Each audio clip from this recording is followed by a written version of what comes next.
up on the idea of someone being the perfect mom. We are back with the author of a brand new book I think a lot of you will be talking about. It's called The Good Mother Myth, which is pushing back on the ideals. It's inspired this hour. Nancy is still with us. I know this is a tough one.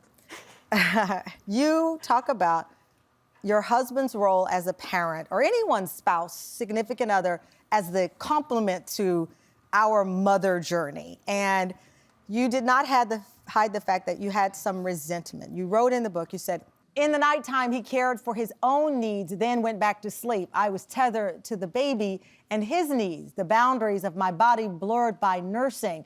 My husband was lying back down to sleep, and I was a cord of flame, my rage flaring in the dark nursery. You really are a poet. You write so beautifully. And when I was reading that, as beautifully written as it was, basically you were mad as hell. And I've been there, we've been there. You look over and you're like, you actually sleeping. Oh man, that's like maybe the most pure rage I've ever felt. Like watching like this man that I love, right? Who's like the father of my child, like as I'm like dealing with the baby and he walks to the bathroom, walks back. I'm like, you're just gonna go back to bed. And I'm like, you know, dealing with the baby. And it's, I don't know.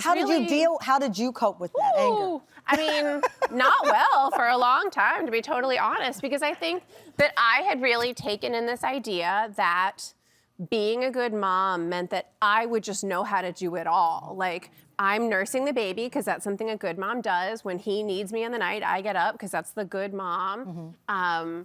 And I really felt like I should just be able to do that all myself. And when I couldn't do it, I was mad at myself. Mm-hmm. And there was this other person there who sleeping. Who was like trying to help, you know, but like but he says if I can't help, I'm gonna fall asleep. Right, because I mean, to be fair, he would not have been good at breastfeeding. Like that's not, you know, what he could have offered there. But it took me a long time to really learn how to just actually ask for help and to not feel like it was a failure to need help. You know, we talked about, absolutely. Before the break, we talked about single moms and what is it like being a solo parent with a husband who's currently deployed. Noelle Flores, who calls herself a different kind of mom influencer, shows her followers that not all social media moms are perfect all the time, even posting a clip like this one. Take a look. It is Monday, y'all, and I find myself a little extra time, so I'm gonna clean my room. I'm gonna get ready before I take my kids to a doctor appointment, and then I have to go to work. So come on, let's go. I need to clean my sheets. I'm gonna do that tonight.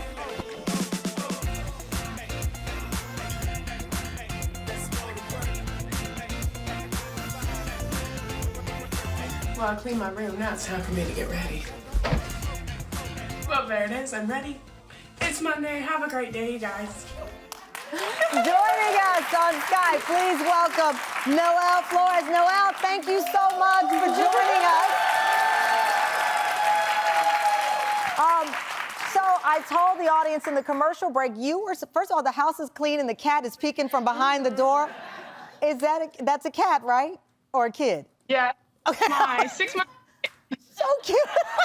The cat is adorable. So you've got kids, you've got cats, and you're holding it all down because your husband is deployed and you were supposed to join us, but your child care fell through. So your trip to New York to be on our show, that is the motherhood realness coming right to your door. And that's an example of it. I mean, you have Rylan, who's 10, Vincent, who's 9, Kensington is 7. You were ready to go to New York. Oh, look at those kids. Oh. So cute. You were ready to come to New York, your first national big TV interview, and childcare. That's real life. How did that feel for you? It was really frustrating, to be honest. But honestly, about 20 minutes later, I was like, you know, that's just, it is what it is. Yeah. I don't have a husband right now to fall back on, and I am the sole provider, and I don't know a lot of people in the area that we're currently at. So I'm not going to trust my children with someone random. And thankfully, your guys' show decided to work with me. I love that. Your videos have become so popular because of the realness. Nancy and I were just talking about that. It's easy to see these over-curated versions of motherhood, but we have an example of one of your get ready videos. Let's play it. I woke up in 2025 on the wrong side of the damn bed. Like, I was in such a bad mood today. I was mad at the world. My kids were off the charts. I was not having it. So I really tried my best today, and I said, what can I do? How can I bring this day around? Like, it's not fair to my kids when I wake up like this. They don't have anyone else to lean on. Everyone puts so much excitement on the new year and like, you're gonna change this or do better here and that. And like, I don't do resolutions because number one, I fail. And number two, every day is a new freaking day. So I don't know. Today just felt like a failure. I really hope everybody else woke up in 2025 feeling great and having a great start to their new year. And I'm hopeful tomorrow I will wake up on the right side of the bed with a great attitude. I love that video. I love it. You know, I said I love that video, and it's an unusual reaction because there you said, I woke up on the wrong side of the bed and I couldn't shake it. Beginning of the new year, all of us are like, 2025, thrive! I can't wait, I got big dreams. And then you needed that moment of honesty for yourself. Why? To be honest, it was the 4th year in a row that I have woke up alone. My husband's been deployed 5 times in the last 3 years. So the last New Year's we spent together was 2020. So it was hard. It was just frustrating. And sometimes in this solo parenting, I get really stuck in my feelings about it because it's hard. It sucks. Do you feel that you have, oh gosh, because we're saying the good mother thing is a myth. It is not real. But do you feel that you live under it, and especially alone, trying to compensate for their dad not being there?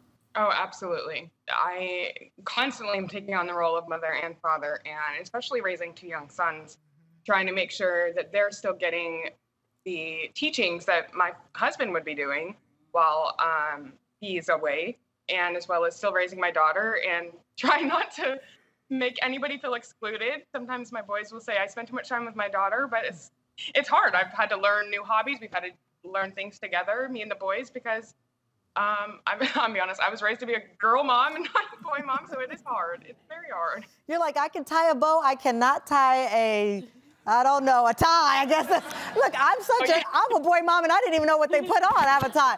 Well, you're gonna stick around, Noelle's not going anywhere. Up next, she's a stay-at-home mom who sent her kids to daycare, and it outraged people on social media when she shared that. She's joining the conversation. The good mother myth, we're tackling it.